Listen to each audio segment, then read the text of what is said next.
All right, so now we're going to talk about Chapter 21, which is the lymphatic and the immune system, which actually are two different systems. We'll see that here when we get down here to 21.1 in the anatomy of the lymphatic and the immune systems.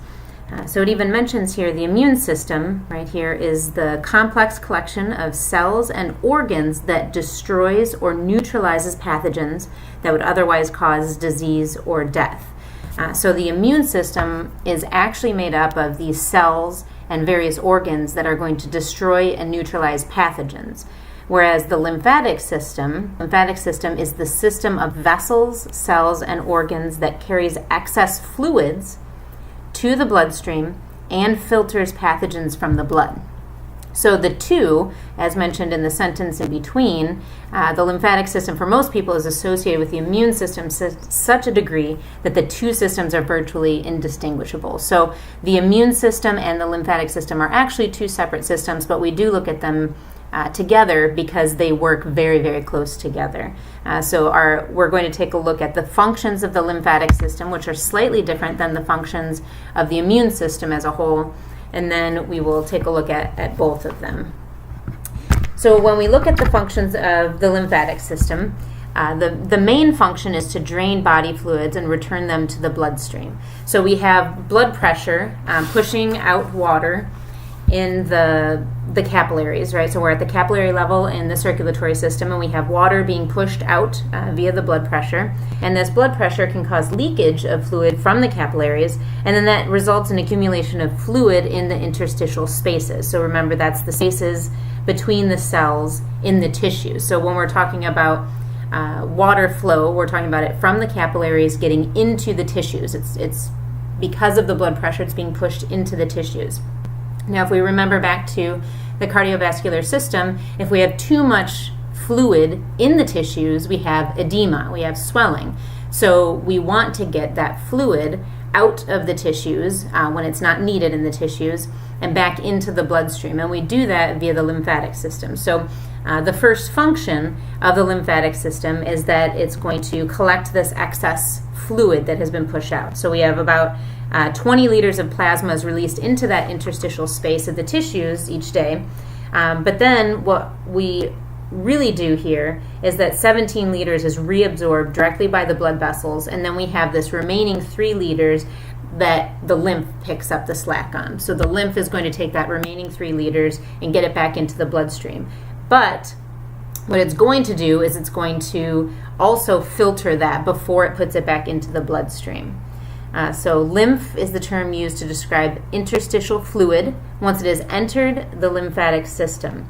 So when we are talking about lymph, that's the fluid that has been pushed out of the bloodstream into the tissues and then is going from the tissues into the lymphatic system to get it back into the bloodstream. So once it has entered the lymphatic system, that's when it's called lymph. When the lymphatic system is damaged in some way, such as being blocked by cancer cells or destroyed by injury, then we have this backup of this lymph, and then we can see this edema or swelling within the tissue spaces.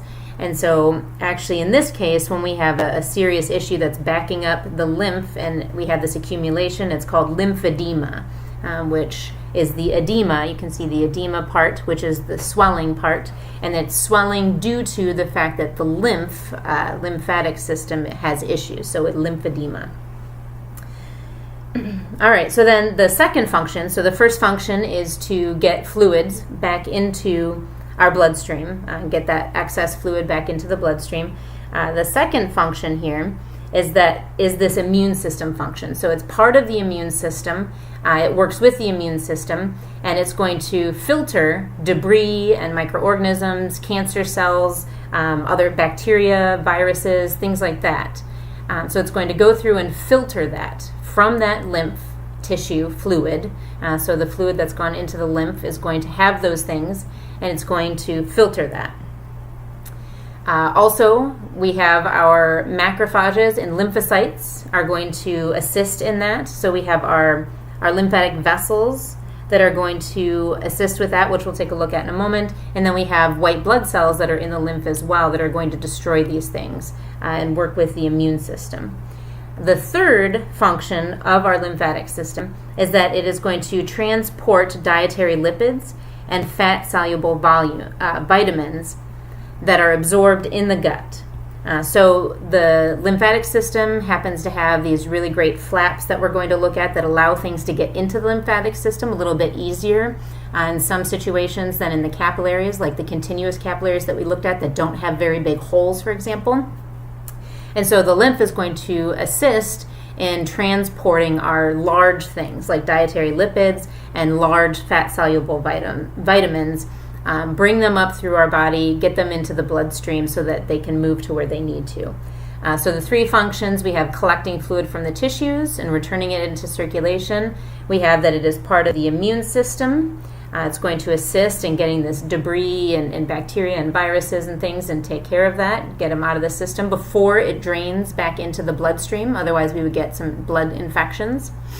And then third, transporting lipids and fat-soluble vitamins from our small intestine, from the digestive system, and getting that into the bloodstream. All right, so down here it mentions slightly our lymph nodes. So not only does it use lymphatic vessels to get that fluid back up into circulation, but it uses lymph nodes, and we're going to take a closer look at lymph nodes in a minute, but this is very important to that immune response, so that second function for the immune system piece. So a lymph node is one of the small bean-shaped organs that's located throughout the lymphatic system. And you may be familiar with that. Maybe you've gone to the doctor when you've been feeling ill and they've said, oh yes, your lymph node is swollen. Or perhaps you felt around your jawline back toward your ear when you've been ill and you've felt kind of a lump back there, kind of underneath your jaw. And that is because that is where we have some lymph nodes. Those are easy for us to feel compared to some of the other lymph nodes, and they can become swollen because there's an infection or something that the body is fighting off. All right, so let's take a closer look now at the actual structure of the lymphatic system now that we've talked about the functions. Remember, the lymph is the fluid that's collected from the tissues, which is mostly water, but also contains other types of molecules and cells like ions and proteins and hormones and lipids and other lymphocytes and macrophages and microorganisms and debris. So it's kind of picking up all of this stuff, bringing it up through the lymphatic system. And how we do that then is it's very similar to the circulatory system. So we begin as open-ended capillaries. So similar to the circulatory system, we start with our smallest vessels, which are capillaries, and then they feed into larger and then larger lymphatic vessels. And we'll take a closer look at that. They eventually then enter into the bloodstream by a series of ducts. Along the way, lymph travels through the lymph nodes, which we just mentioned, and we'll take a closer look at. They're commonly found near the groin, the armpits, the neck, the chest, and the abdomen. So they're taking fluid from those areas, bringing that fluid, that lymph, to those lymph nodes where they can do a good job of fighting anything that's fighting and breaking down anything that we don't want in the blood before it then travels up to our subclavians and getting back into the blood. Here it mentions we have about 500 to 600 lymph nodes throughout our bodies. So lots of them, but we have main ones in various areas. So we'll take a closer look at this in just a moment, but you can see the green lines here. This is kind of our lymph system. We see the lymph, actually here, let me mark it here. So we can see there's our right lymphatic duct up here, one of the main regions, and we'll take a closer look at that in just a minute, where we see lymph flowing, where it's collecting. We have various lymph nodes you can see here. These are kind of these outcroppings or lumps here. This is a close-up of a lymph node here. You can see the lymph vessels are going to be bringing fluid into the lymph node, and once it gets inside of the lymph node, that's where we have our macrophages and other white blood cells that are going to clean up the lymph before it then goes back into the bloodstream. So you can see a close-up here of one of the, it's taking it from the leg here, this lymph node, close-up of the lymph node. We have the fluid, the lymph, coming into the lymph node. It's going to go through our masses of lymphocytes and macrophages, clean up that fluid before it gets back into the bloodstream. And you can see here in this image, this close-up here, that we have our blood capillaries here, and they're very, very close to our lymph capillaries here, which are the green. And they do, again, work together, because in our blood capillaries we have the tissue, or the fluid flowing out of them, getting into the tissues, and then the lymph is going to collect the excess and then bring it up to filter it out and get it back into the circulatory system. So they're very, very close to each other in our system. All right, so one of the differences, however, is that our lymphatic system is not actively pumped by the heart. So again, our cardiovascular system, of course, has this huge pump in our chest that's forcing the fluid through. But the lymph system is more like the vein part, the venous system in our cardiovascular system. It is forced through vessels by the movements of our body. So we have various ways that we get the lymph flowing. And those mechanisms, the way that we're able to make it flow, is by muscle contraction. First, we have our skeletal muscle contractions. As we're moving, we're squeezing and pushing the lymph up through the lymph vessels, getting it up closer to our heart region, where we're dumping it into the subclavian. And then we have our other body movements, so skeletal movements. Along with our body movements, we also have gravity, which isn't mentioned here, but gravity is a good one. So in our head, in our upper limb region here, we have gravity pulling the lymph down to our lymph ducts. And then also, that's another thing, when you're laying down and you put your feet up, if you have swelling in your feet, say you've been standing for a long time, not much body movement, for example, and you can lay down and lift your feet up with a pillow or on the edge of the couch or something, and then that fluid will then drain back up toward your major lymph ducts and get that back into the bloodstream. So it can help with some swelling in the feet due to gravity. Another one is breathing. So just the increasing of space in our chest and then decreasing is going to be kind of squeezing that lymph and getting it moving through the vessels. Another thing that's not mentioned here, it doesn't seem, is that if they're located right next to major arteries, the pumping, remember our elastic arteries kind of increase in size and then decrease in size as the blood is being pumped through them via the heart.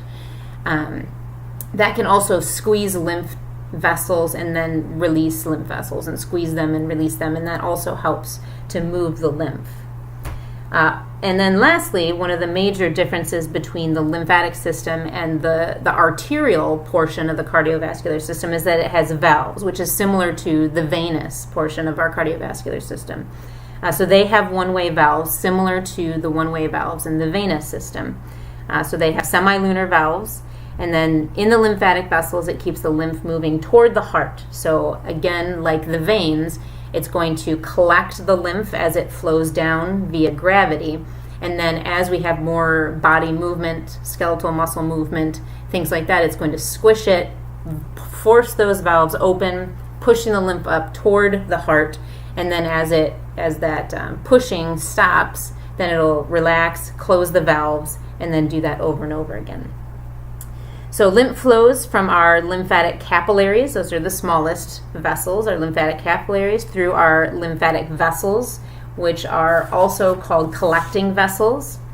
And then it's dumped into the circulatory system via the lymphatic ducts that are located at the junction of the jugular and subclavian veins in the neck. Okay, so that's eventually where we end up. We go through our lymphatic capillaries, then our lymphatic vessels are also called collecting vessels. Then we actually go through the lymphatic trunks. That's not mentioned here, but it is a little bit further down. Lymphatic trunks. Then we have our lymphatic collecting ducts, which include our two major ducts, which we'll see here, that then dump that into our jugular and subclavian veins, or the junction between our jugular and subclavian veins. All right, so let's take a closer look at our lymphatic capillaries. So our lymphatic capillaries, also called terminal lymphatics, are the vessels where the interstitial fluid enters the lymphatic system to become lymph fluid. Located in almost every tissue in the body, they are interlaced among the arterioles and the venules of the circulatory system. Okay, so again, they're very interlaced. They're close to our capillaries, close to our venules and arterioles, our smaller vessels in our soft connective tissues. Some exceptions, so note that the central nervous system does not have our lymphatic capillaries. Bone marrow, our actual bones and teeth, and the cornea of the eye. They do not contain lymph vessels. So we do not have that flow of blood into those areas that we're then picking up and bringing back into the bloodstream. So let's go down to the words here for a minute, and then we'll go back up to the image. So our lymphatic capillaries are formed by a one cell thick layer of endothelial cells and represent the open end of the system, so allowing the interstitial fluid to flow into them via overlapping cells. When they say open end of the system, that means that it's not a closed system like the circulatory system, for example, where we have the arteries that are, have the blood being pumped into them. Then it goes from, larger arteries to smaller, smaller, then to capillaries, then to bigger and bigger and bigger through the veins and back up to the heart. That's an entire system. It's a closed system. Yes, we have things moving, of course, in and out of it, but it is an enclosed system working within itself. The lymphatic system is not that way, in that it is an open system, and the open end of the system is that fluid flowing into our capillaries, our lymphatic capillaries. When the interstitial pressure is low, the endothelial flaps close to prevent backflow.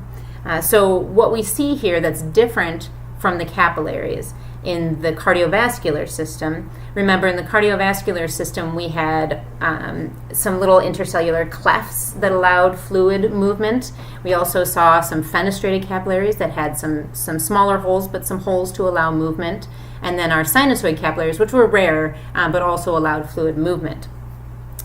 In the capillaries of the cardiovascular system, we saw cells that were all right next to each other. And they were connected to each other via tight junctions. What we see in the lymphatic system, however, is that we have an overlapping of cells, and we do not have those tight junctions.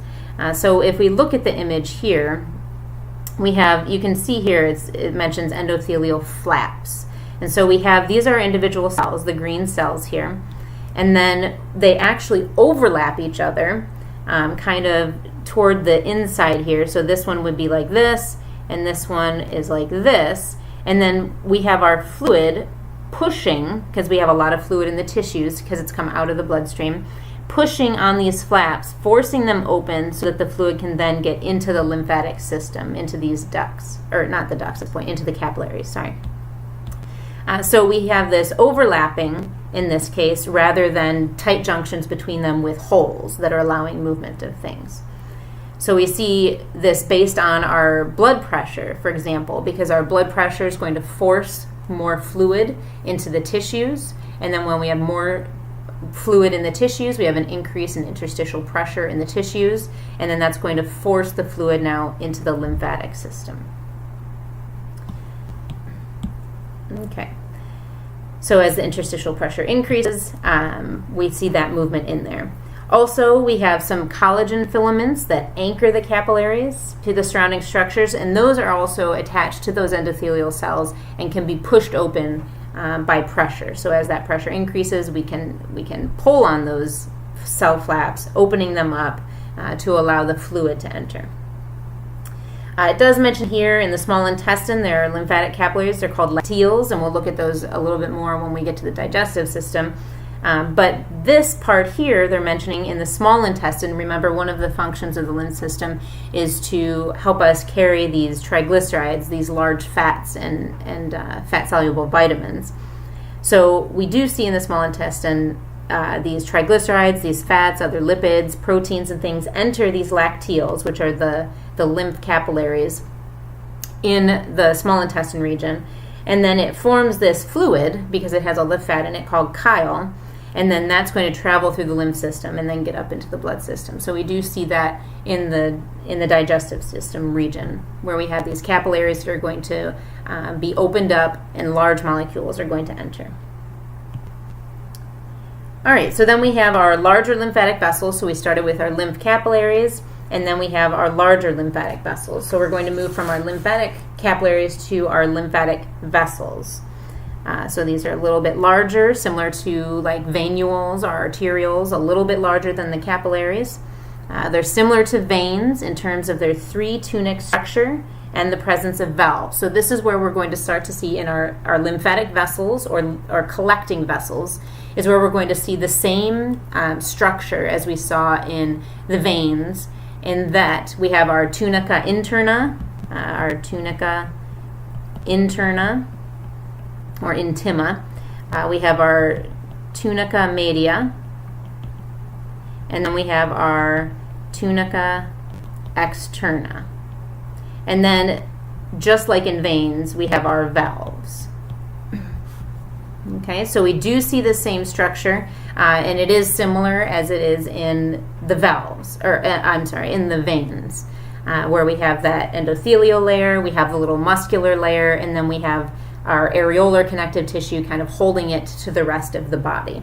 So we don't need to go through that again. You already know that from the previous system. But keep in mind that it's like the veins rather than like the arteries. So we have less wall there. It's not quite as thick. It's thinner. They're more relaxed. Remember, they don't have this huge pressure pushing through them. So we see a more relaxed approach in those lymph vessels. We have our one-way valves that are close to one another to try to keep moving that up toward the heart, because we don't have anything pumping anything in there. All right, so we have our superficial and deep lymphatics, which are going to merge to then form our larger lymphatic vessels. Okay, so we have our collecting vessels, which are going to filter lymph through our lymph nodes. So we have our lymphatic capillaries, which are collecting that, and then it's going to move that into our collecting vessels, or lymphatic vessels. And this is where we see our filtering through the lymph nodes. And we're going to take a closer look at the lymph nodes, but I guess up here. So we're going to move from our little guys in here, which would be the capillaries, our lymphatic capillaries, which would be the small ones closer in here, and then they are going to be draining the fluid to our lymphatic vessels, which are a little bit larger. You can see slightly down here at the bottom. Okay, and then that's where we're going to see our filtering, as we saw in the first image. Here, our lymphatic vessels are going to be carrying our lymph through our lymph nodes. And we're going to take a closer look at the lymph nodes and what's going on in the lymph nodes specifically when we talk about the immune system, which is next. So when we're talking about our lymphatic vessels or collecting vessels, that's when we're talking about the lymph nodes. Then, as we're moving through the lymph nodes, through our lymphatic vessels, then we're going to get to our lymphatic trunks, which is our larger section. So our lymphatic trunks, we have 6 pairs of them. We have on the right side of the body, we have our lymphatic trunk that is going to collect from the right sides of the head, from the right side of the thorax, and the right upper limb. And that's going to then collect in the lymphatic trunk and then go to our lymphatic duct and drain into our right subclavian vein. Okay, so we went through the right lymphatic duct and then the right subclavian vein. Now on the left side of the body, we have all of the remaining portions of the body. So everything we didn't mention, the left side of the head, the left side of our thorax, our left arm, upper limb, and both lower limbs and the lower abdominal region. So all of that is then going to go into our lymphatic trunk on the left side of the body, and then into our lymphatic duct on the left side of the body, and then is going to drain into our left subclavian vein. So the thoracic duct itself begins just beneath the diaphragm in the cisterna chyli, which is a sac-like chamber that receives lymph from the lower abdomen, pelvis, and lower limbs by way of the left and right lumbar trunks and the intestinal trunk. So let's take a look at that in the image here. So it's important to note that the purple side here is the right side, and then the greenish side, yellow-green, is the left side, and what is drained into the left and the right subclavian. So you can see the right side doesn't drain as much. We see just the right side of our abdominal region here. We see our right limb here, the right side of the head, and then just this upper region on the right side here in the shoulder area. So we see all of this is going to drain, you can see in the image here, into our right lymphatic duct. Okay, so we have our lymphatic trunks that are coming together, and then our right lymphatic duct is right where we're going to go into our right subclavian vein. Okay, so you can see this is our internal jugular, right internal jugular that was coming off of, or going into rather, our right subclavian vein here. And you can see that this is where our duct is going to drain that lymph fluid into. Then on the left side, we have all of the bottom half of our body, basically. All the left side of the body, all the way up to the head. And all of that, you can see here is our thoracic duct, starts below the diaphragm, which goes to about here. We have our diaphragm here. We have our cisterna chyli of the thoracic duct. It's going to be traveling the fluid up, and you can see it kind of comes behind the heart here, comes up through here, and goes into our left subclavian vein. And then you can also see at the same junction here, our left internal jugular. It's going to come right in here into the subclavian. So our left side drains a lot more than our right side.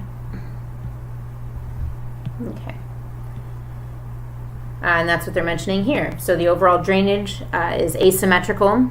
The right lymphatic duct receives lymph from only the upper right side of the body, and then from the rest of the body is going to enter the bloodstream through the thoracic duct, which is on the left side. So all of the remaining thoracic trunks. So in general, lymphatic vessels of the subcutaneous tissues of the skin, that's our superficial lymphatics, are going to follow the same routes as veins, so they kind of follow along with the veins.